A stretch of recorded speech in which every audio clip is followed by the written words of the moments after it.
인사해야죠. 우리 웃으면서 삽시다. 또 우리 다시 한번 건강하게 삽시다.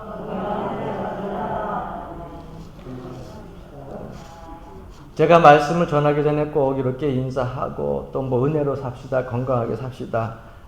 그때마다 조금씩 바뀌는데 오늘 제가 예배 준비를 하면서 우리 밖에서 이렇게 들어오시는 권사님들을 보니까는 아이고 하면서 올라오시고 또 안내연 서시는 분들도 이것이 아프고 또 오늘 차 운행을 하고 또 돌아오는데 보니까는 아무게 또 어느 누가 뭐 참석을 못했는데 여쭤보니까 또 이곳이 아프고 저곳이 아프고 또 뭐 마음적으로 혼자 시험 들어서 못 나온 분도 있고 그렇게 해가지고서 아프신 분들이 많은 것 같아요. 그래서 건강하게 살자고 하는 인사를 서로 나눴는데 제가 그런 말씀을 드렸어요. 지금 여러분들 우리 교회의 평균 수준이 한 70 정도 그죠?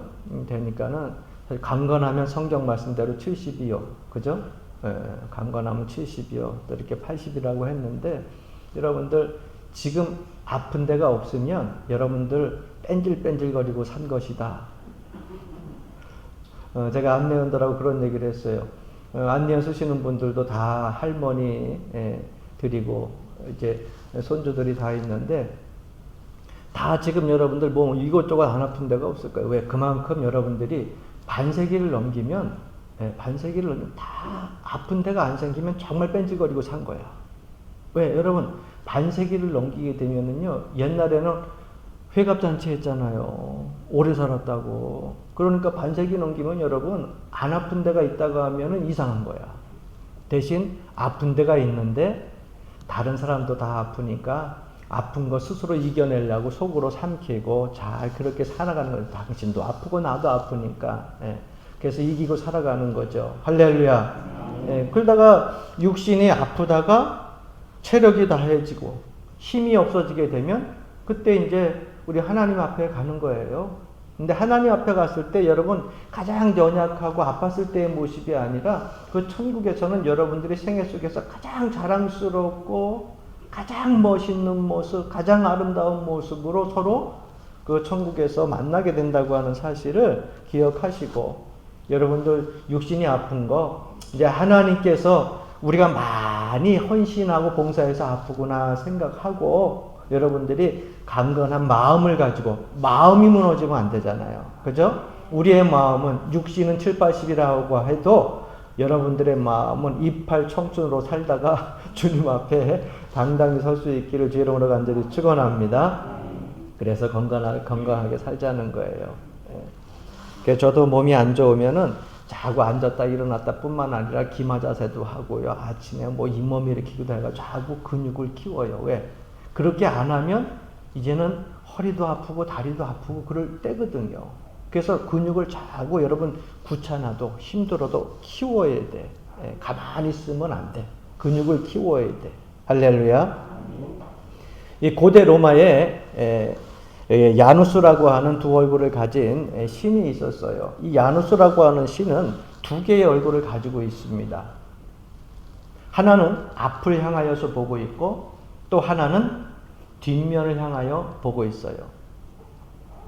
사람이 이렇게 앞에 얼굴 하나 뒷면 하나 이렇게 보고 있으면은 좀 사고도 덜 나겠죠. 앞뒤를 다 볼 수 있으니까.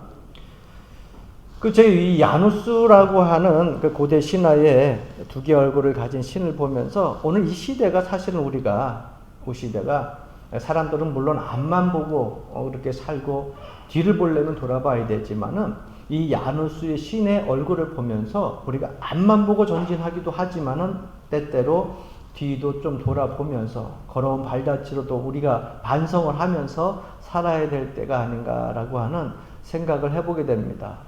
과거를 돌아보는 것은 후회하는 것이 아니라 더 우리가 앞으로 한 발자국 전진하고 미래를 향한 계획에 좀 더 소망을 갖기 위해서 뒤를 돌아보는 거예요. 뒤를 바라보면서 아파하고 뒤를 바라보면서 슬퍼하고 뒤를 바라보면서 낙심하는 것이 아니라 뒤를 바라보는 것은 반성을 하고 두 번 다시 똑같은 실수를 저지르지 않고 앞을 향하여서 나아갈 때 좀 더 활기차고 아름다운 미래를 맞이할 수 있도록 뒤를 바라보는 것입니다.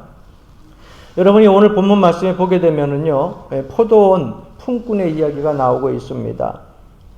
이 포도원 품꾼의 이야기를 우리가 본문 성경 말씀을 통해서 읽어보면 먼저 된 자가 나중되고 나중된 자가 먼저 된다라고 하는 말씀으로 16절에 맞춰지고 있는데, 여기서 먼저 된 자라고 하는 것은 유대인을 이야기할 수 있고요. 또 지금 이 시대를 이야기한다면 먼저 하나님을 믿은 저와 여러분을 말할 수 있겠죠. 그렇다고 하면 나중된 자는 누구냐? 유대인들이 생각할 때는 이방인. 예? 나중에 예수님을 영접한 이방인들이 나중된 자라고 할 수 있고, 또 우리 지금 현 시대의 성도들을 생각한다고 하면은 일찍 못돼 신앙 때 믿은 사람이 아니라 나중에 50이 돼서 믿었든지 40이 돼서 믿었든지 늦게 예수님을 영접하고 신앙생활하는 성도들을 우리가 가리킬 수 있을 것입니다. 그런데 이 포도원 품꾼의 이야기에서 정말 우리가 중요한 것은 뭐냐? 하나님이 이 교훈을 통하여서, 예수님이 이 비유를 통해 가지고서 하나님 나라에서 갖춰야 될 백성들의 그 삶의 모습이 어떠해야 되는가, 또 하나님께로부터 선택받은 백성들이 갖춰야 될 자세가 무엇인가에 대해서를 말씀해 주고 있다고 하는 사실이에요. 이것을 우리가 깨닫지 못하게 되면 이 비유가 아무 소용도 없어요. 그럼 이 비유를 통해 가지고 주님께서 우리에게 주시고자 하는 첫 번째 교훈은 뭐냐? 먼저 첫 번째 의미는 일하라고 부르셨다고 하는 거예요. 당대 사회를 우리가 설명할 필요는 없어요. 왜? 당대 유대 사회에는 이른 아침부터 나와서 품꾼들이 일자리를 기다리고 있었습니다. 그런데 우리나라에도 여러분 인력사무소 가보면 아시죠? 인력사무소에 가보게 되면 아침 새벽부터 나가가지고서 인력사무소에서 많은 사람들이 한겨울에도 한여름에도 힘들지만 나와서 거기서 자기가 일꾼으로 선택되기를 기다리고 있는 거예요. 그러니까 포도원 품꾼들의 그 모습이 지금 이와 같은 모습입니다. 그래서 그곳에 나와가지고서 일찍 다른 일터에서 그 사람을 일꾼으로 쓰고자 해서 데려간다고 하면은 그날은요 은서 대통했다 그래요. 너무너무 기분 좋은 거죠. 왜? 가끔 인력사무소가 그거에서 많은 사람들이 모여지는데 일꾼들이 다 뽑혀가지 못하고 낮에 12시 아침 9시까지 뽑혀가지 못하고 일거리가 없어서 거기에 결국 머물러 있다가 집으로 쓸쓸하게 돌아가는 사람들을 우리가 종종 보게 되지 않습니까? 그래서 아침에 일찍 뽑혀 나가지 못하게 되면 자꾸 마음이 불안해지고 초조해지는 거예요. 왜? 그 사람들은 그 하루의 일당을 벌어야 내가 먹고 살 뿐만 아니라 집에서 기다리고 있는 내 가정, 내 아내와 그리고 내 부모, 내 자녀들이 먹을 양식이 생기기 때문에 그렇습니다. 그래서 품삯은요 그렇게 중요하지 않아요. 그들이 일터에 나와가지고서 얼마 줄 겁니까? 얼마 줄 겁니까? 이거 안 따집니다. 무조건 일터에 가가지고 그곳에 가서 얼마씩 딱딱딱 정해지면 그 받을 그 품삯을 가지고서 최선을 다해서 일하고 품삯을 받게 되는 거예요. 요즘에는 보게 되면은 목사님들도 이중직 해가지고서 개척교회나 또 미자립교회 목사님들이 일을 다니는데 가끔 이 목사님들이 인력사무소에 나간다고 합니다. 그런데 인력사무소에 나가면 목사님들이 평상시에 목수의 일을 많이 해봤겠어요? 건축 일을 많이 했겠어요? 아니면 등짐을 지는 일들을 많이 해봤겠어요? 그러다 보니까 일터에서 그들을 일꾼으로 뽑지 않아가지고서 갔다가 되돌아오는 목사님들이 의외로 많다는 거예요. 참 안타까운 그러한 일들이, 그런 소식들이 들려오고 있어요. 그러니까 포도원 품꾼들이 사실은 인력사무소에 나와가지고서 일터에서 품꾼으로 뽑혔다고 하는 그 자체는요, 그 삶에 있어가지고서 행운이요. 그리고 또 우리가 신앙적으로 보고 생각해 보게 되면은 영광으로 이야기할 수 있는 거예요. 어떻게 보면 축복이라고 이야기할 수 있어요. 어떻게 보면은요, 기쁨의 사건이라고 얘기할 수 있다고 하는 것입니다. 하나님께서는 오늘 이 시대에도 계속해서 하나님의 일꾼을 찾으셔요. 여러분들을 이 시대에 여러분들을 하나님 일꾼으로 쓰신 것처럼 끝난 것이 아니라 계속해서 여러분 요시야 왕처럼 아주 젊었을 때 어린 나이 때 선택하여 쓰는 사람도 있고 모세처럼 80세가나 돼가지고서 늦게 부르는 그러한 사람도 있습니다. 그러나 하나님은 하나님의 일에 필요한 사역자들을 계속해서 찾고 계신다고 하는 거예요. 그러므로 이 시대에 여러분들도 하나님께 일꾼으로 부름받았다고 하는 것 자체에 여러분 감사하고 여러분 삶 속에 기쁨을 소유하며 살아갈 수 있기를 주의 이름으로 간절히 축원합니다. 우리의 신앙생활은 이 앞에서 목회자가 설교하는 설교로 듣고 끝나는 게 아니에요.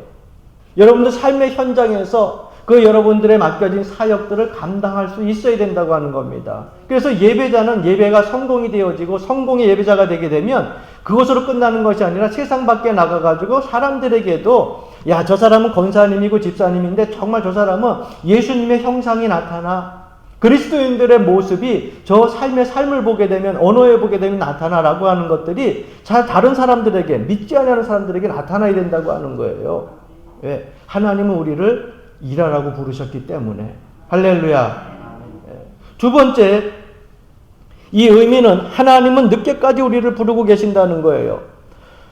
여러분 오늘 제가 본문을 여러분께 봉독을 해드렸지만 1절에 보게 되면 주인이 아침 일찍 나갔어요. 우리 일꾼들 보면 일찍 나가잖아요. 겨울에도 우리 교회에 일할 때 보니까는요 아침 새벽에 막 5, 6시 때 와가지고 추운데 거기다가 불을 놓고 손을 쬐고 있고요. 그러니까 주인도 아침에 일찍 나갔어요. 그런데 여러분 시간을 보게 되면 우리나라 시간하고 조금 다르죠? 이게 성경을 읽을 때 유대인의 시간으로 기록되어졌으니까 그 시간을 여러분들이 그렇게 생각하면 돼요. 유대인은 하루가 언제부터 시작되어지냐면은 우리나라는 밤 12시 넘으면 그죠? 그 다음 1시부터 시작이 되어지잖아요. 그래서 여러분들이 잠자고 있는 그 순간 그 자체가 사실은 어떻게 보면 1시가 하루의 시작이에요. 날짜가 12시간 넘어가면 넘어가잖아요. 근데 유대인들의 달력은 시간은 어떻게 되냐면 아침 6시부터 하루가 시작되어져요. 그러니까 그들의 5시는, 새벽 5시는 우리나라의 밤 11시라고 생각하시면 돼요.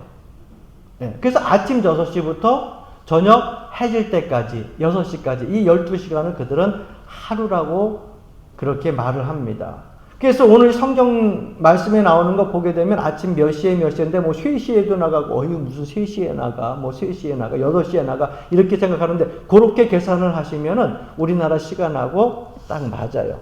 즉 아침에 이렇게 일찍 나갔다는 건 6시에 나가는 거예요. 아침 6시에 나가가지고서 일꾼을 선택해가지고 부릅니다. 선택하고 불어가지고서 그 일꾼을 포도원에 들여보냅니다. 그런데 아침 6시로만 끝나는 것이 아니라 성경에 보니까는 또 몇 시에 나가느냐? 9시에도 나가요. 여러분 대부분 일꾼들이 9시 되면은 다 뒤로 돌아가요. 왜? 늦게 9시까지 일꾼 나중에 들고 쓰는 그런 일터가 거의 없거든요. 그런데 이 포도원 주인은 9시에 나가가지고 일꾼을 또 불러가지고서 포도원으로 들여보내요.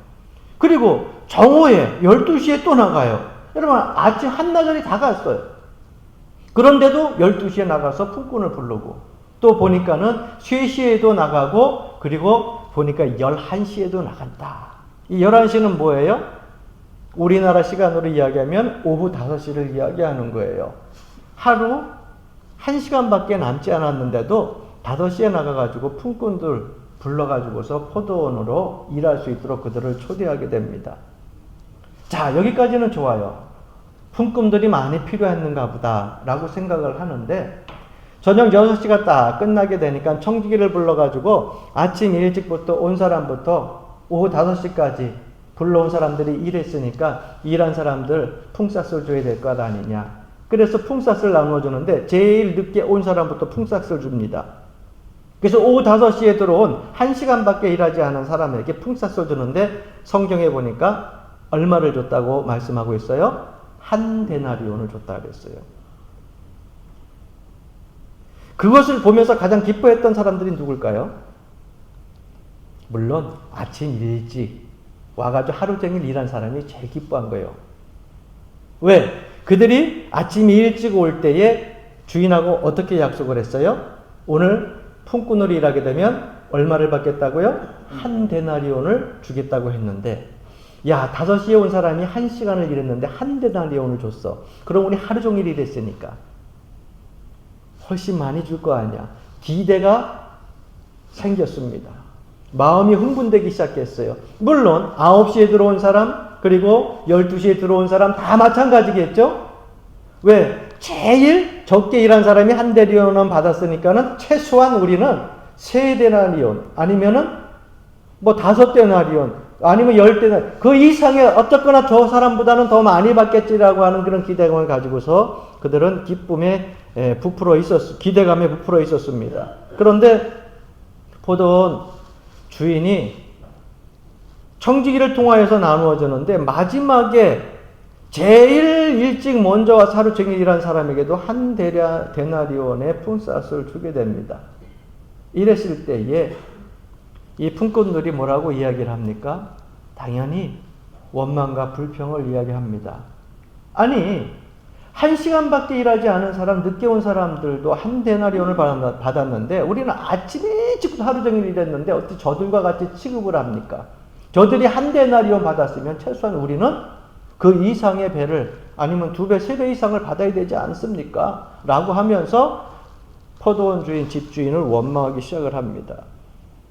사실 성경에 보게 되면 아주 점잖게 표현되어 있지만은 그 주인에게 무시당한 것 같고 또 한편으로는 쏘은 것 같아가지고 엄청 억울해가지고서 아마 큰 소리가 나고 막 연장을 집어던지고 난리가 났을 수도 있었을 거예요.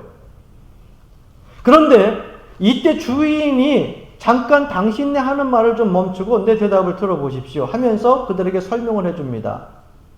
아침 일찍 부른 당신에게 내가 몇 데나리온을 주겠다고 약속했습니까? 그들이 대답합니다. 한 데나리온입니다. 9시, 12시, 3시 그 사람들에게도 질문을 합니다. 당신 포도원에 들어와서 일꾼으로 일할 때 내가 몇 데나리온을 주겠다고 약속했습니까? 한 데나리온입니다. 그렇다고 하면 당신네들 한 데나리온 받는 것에 대해서 오히려 일꾼으로 부름받은 것에 대하여서 감사해야 되고 내 품삯을 준 것을 받은 것에 감사해야 되지 왜 나하고 언약한 것에 대하여서 불평과 원망을 가지고 있습니까? 그러나 이 사람들은 어쨌거나 나중 온 사람이 1시간 일하고 자기네들하고 똑같은 임금을 받는 것에 대한 불만과 원망은 사라지지 않게 되는 거예요. 여러분 노사분규라는 게 우리나라에 왜 일어나겠어요? 임금 문제 때문에 일어나잖아요. 일한 만큼 주지 않으니까 자꾸 그렇게 임금 문제 때문에 노사분규도 일어나는 거 아니에요? 그러니까 아침 일찍 와서 일한 사람들이 주장하는 것이 어떻게 사회적으로 보면 일리는 있어요. 어떻게 보면 주인이 부정한 사람이고 불공정한 사람인 것 같다라고 하는 생각을 우리 현실로 생각해 보면 분명히 있을 수 있어요. 그런데 예수님은 이 비유를 통해 가지고 누구의 편을 드느냐면 불평과 원망을 하는 일꾼들의 편을 드는 것이 아니라 한 데나리온이라고 하는 그 약속으로 빈둥빈둥 돌고 일터에서 일이 없었던 사람들을 일꾼으로 썼던 이 주인의 편을 드는 그러한 말씀으로 이 비유를 이끌어 가십니다. 그렇다고 하면 왜 예수님께서는 우리가 현실적인 사회에서 불공정한 주인인 것 같은데 그분의 편을 드는 것 같은 말씀으로 이 비유를 이끌어 가실까? 여러분 20장을 읽었지만은 그래서 성경을 우리가 연계해서 읽어야 되는 거예요. 맥락을 알아야 돼요. 이 앞에 19장을 통해 가지고 보게 되면 이 19장하고 20장은 연계되어져 가지고 그 맥락적으로 그것이 이어지고 있는 거예요. 그 19장에 어떤 말씀이 나오냐면은 19장에는 보니까 어떤 부자 청년이 찾아왔어요. 그 부자 청년이 찾아와 가지고서 예수님에게 질문을 합니다. 주여 어떻게 하면 영생을 얻으리까? 그러면서 질문을 하는데 이런 질문을 하게 됩니다. 예수님께서 뭐 사랑하라, 뭐 또 그리고 이웃을 사랑하고 또 내 하나님을 공경하라 이렇게 얘기를 하고 나니까 주님 내가 모든 것을 다 지켰는데 무엇이 부족합니까? 내가 율법대로 살았고요. 유대인들이 지키고자 하는 그런 모든 율법대로 최선을 다해서 그렇게 선한 사람처럼 그렇게 살아왔어요. 법 없이도 살 사람처럼 그렇게 살아왔어요. 내가 무엇을 더 해야 됩니까? 뭐가 부족합니까? 그랬더니 주님께서 그 부자 청년에게 이와 같은 말씀을 하십니다. 내가 온전하여지고자 할진대 내 소유를 팔아 가난한 자들에게 주라. 그리하면 하늘에서 보화가 내게 있으리라. 그리고 와서 나를 쫓으라.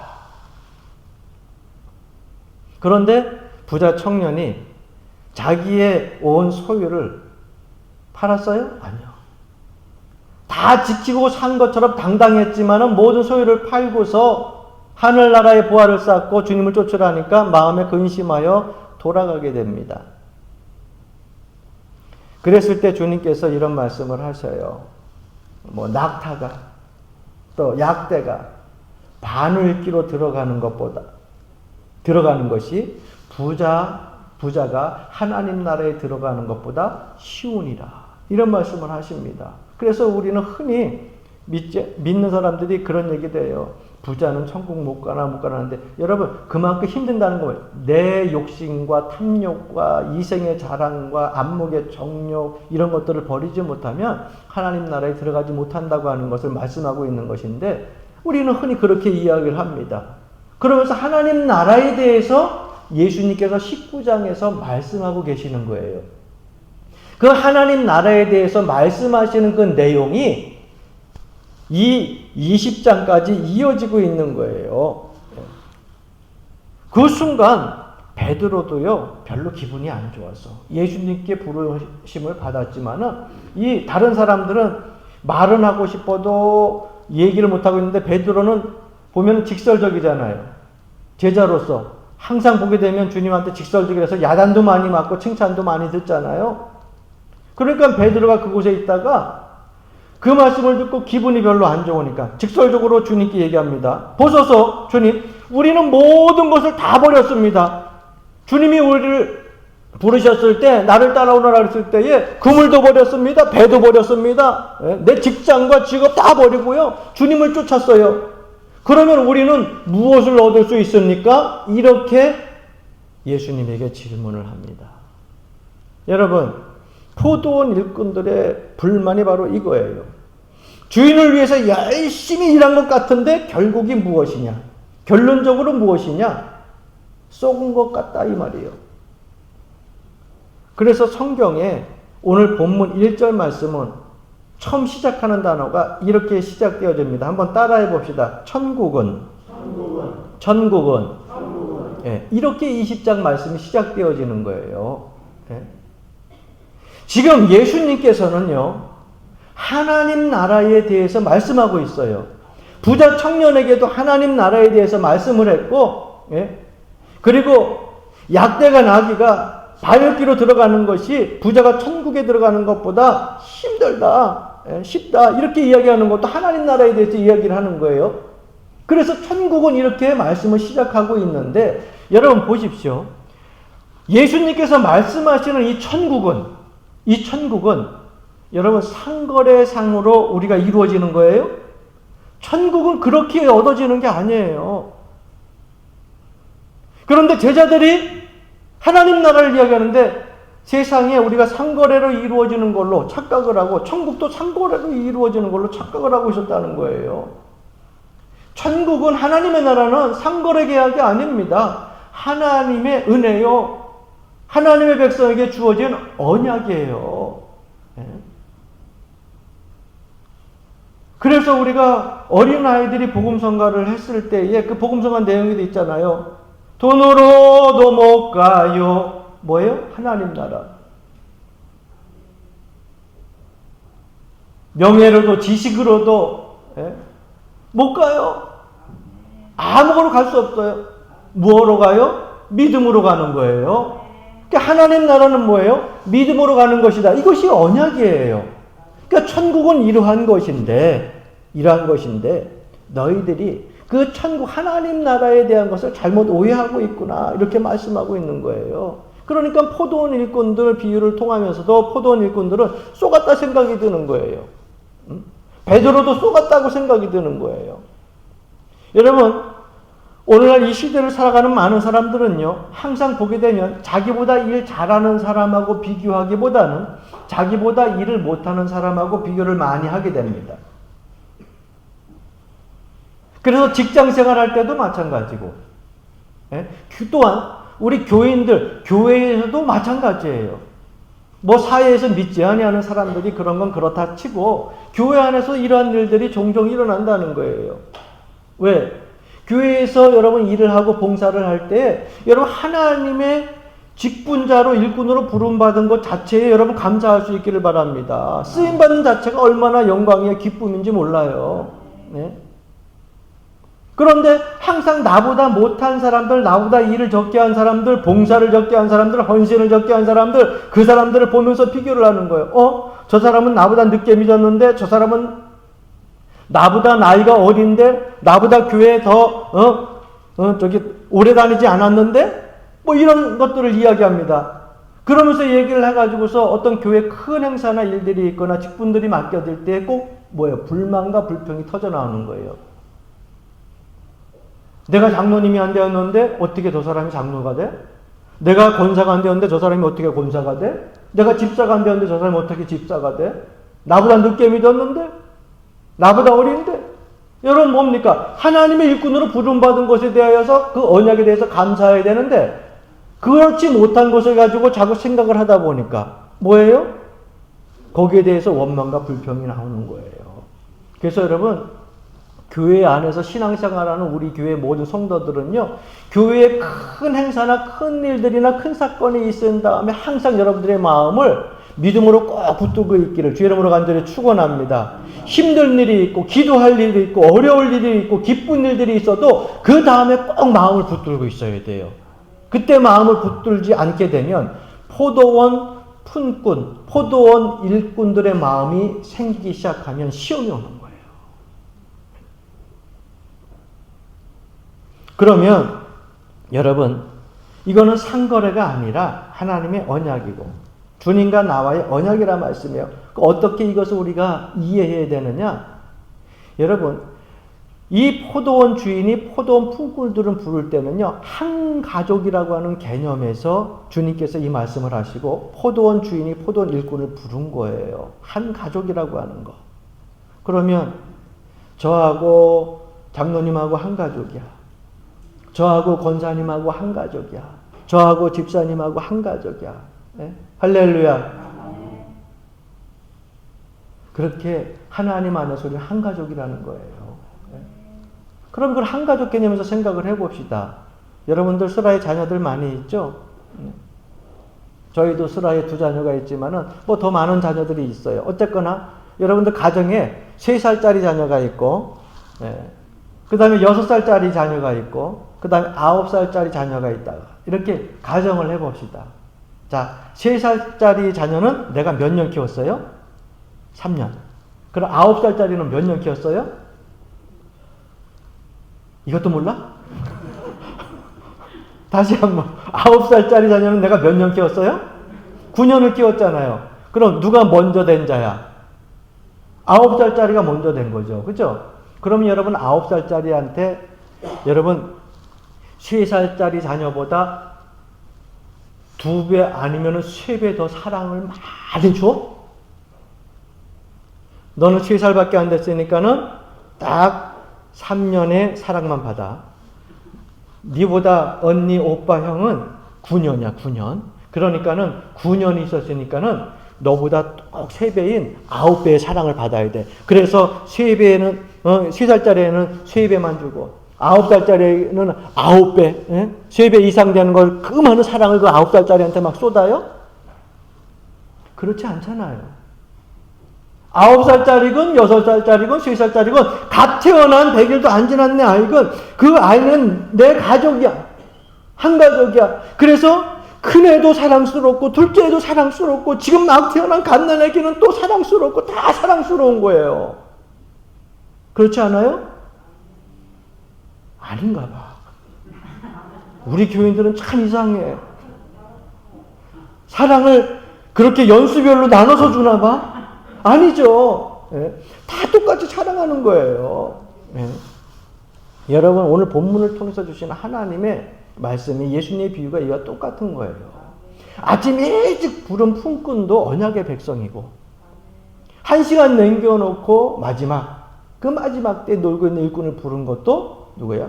하나님의 백성이고 하나님의 일꾼이고 한 가족이라고 하는 거예요. 그러니까 하나님께서는 이 예수님의 비유, 이 말씀을 통해 가지고 한 가족이라고 하는 한 가족에게 대한 언약의 개념으로 하늘나라에 대해서 말씀하고 있는 거예요. 사업은요, 이윤을 남기는 장사입니다. 그래서 사업을 하게 되면 반드시 이윤을 남겨야죠. 예? 빚지고는 할 수 없잖아요. 장사를 해도 마찬가지 아니에요. 예? 1,000원짜리 떼가지고 와가지고 1,100원이라도 받아서 사람들에게 예? 팔 때에 예? 100원이라도 남겨야 되는 게 장사 이윤 아니에요. 그런데 여러분 하나님께서 말씀하신 하나님의 나라는, 주님께서 말씀하신 하나님 나라는 그렇지 않다는 거예요. 하나님 나라는 내 것을 조건 없이 주는 것이에요. 하나님 나라는요, 썩는 것 같으면서도 그저 거기에 순종하는 게 하나님 나라라는 거예요. 네. 한번 따라 합시다. 하나님의 일은, 다시 하나님의 일은 속으면서 하는 것이다. 할렐루야. 여러분 그렇게 일하시길 바랍니다. 하나님의 일을 하면은 왠지 손해보는 것 같고, 네? 이득이 안 남는 것 같고, 이윤이 안 남는 것 같고, 썩는 것 같고, 억울한 것 같고, 그런데 그러면서 하는 것이 하나님의 일이에요. 왜? 예수님께서 이 일꾼, 그 포도원 비유를 통해가지고 그렇게 우리에게 말씀하고 있는 거예요. 그러나, 여러분, 모자란 것 같지만, 손해보는 것 같지만, 하나님이 여러분 우리가 생각지도 못하는 것에서 내가 손해보면서 충성하고, 손해보면서 헌신하고, 손해보면서 십자가 보며 따라가면 하나님이 내가 생각하지도 않았던 모든 것들을 채워주신다고 하는 사실을 꼭 잊지 말고 기억하시기를 바랍니다. 예. 그게 주님 따라가는 기독교인들, 신앙인들의 모습 아니에요. 예. 만약에 그렇게 생각하지 않는다고 하면 우리보다 먼저 태어나가지고 일평생 주님께 헌신하고 기도하고 봉사하고 또 복음이 이 땅에 전해지지 않았을 때에 복음을 전하다가 순교한 순교자들, 그분들은 얼마나 억울하겠어요. 우리를 보게 되면. 우리는 순교도 안 하고 이렇게 잘 신앙생활하고 있잖아. 늦게 믿었는데도 우리 하나님 말씀 듣고 하나님 백성으로 살아가고 있잖아. 그분들 순교자들이 생각을 할 때에 수십 년 평생 동안 믿다가 자기 명대로 살지 못하고 다른 사람에 의해서 죽었는데 얼마나 억울하겠어요? 그들은 손해보면서도 주님께 받을 영광과 면류관을 생각하면서 달려갔기 때문에 그들은 후회하지 않고 그렇게 살았다고 하는 것입니다. 저는 여러분들이 그러한 삶을 살 수 있기를 주 이름으로 간절히 축원합니다. 포도원 일꾼들은 주인의 말을 듣고서 더 이상 한 데나리온 그 이상을 달라고 얘기할 수가 없어요. 또 더 이상 얘기할 수도 없었어요. 왜냐하면 그 초청은 누구에게 달려있어요? 포도원 주인에게 달려있어요. 그러니까 우리가 구원받은 것이요, 내 공로가 아니요, 하나님의 은혜라고 하는 거예요. 내가 하나님의 백성 된 것도 하나님의 은혜라고 하는 거예요. 그래서 지금 나는 이곳에서 말씀을 전하고 여러분들은 지금 이곳에서 하나님의 말씀을 듣고 그렇게 함께 하나님 앞에 예배하고 있지만 하나님께서는 이 시간 예배를 받으시면서도 밖에 나가가지고 아직도 일터에서 일자리를 구하지 못하고 하나님을 알지 못하는 백성들, 하나님의 백성 삼으시고자 계속해서 찾으러 다니시고 있다고 하는 사실을 우리는 늘 기억하고 있어야 돼요. 네. 그러니까 올라오면서 아이고 어리야 날이야 아팠던 거 여러분 그래도 감사하라는 거야. 할렐루야. 네? 아이고 해도 걸어 다닐 수 있으니까 감사하시고요. 아이고 해도요 허리 피고 아이고 해도요 입으로 씹을 수 있고 먹을 수 있고 소화시킬 수 있는 것에 대해서 감사하세요. 그러니까 여러분 그러한 것들을 보면서 감사하기 시작하면은 하나님께 원망하고 불평할 일이 없어지는 거예요.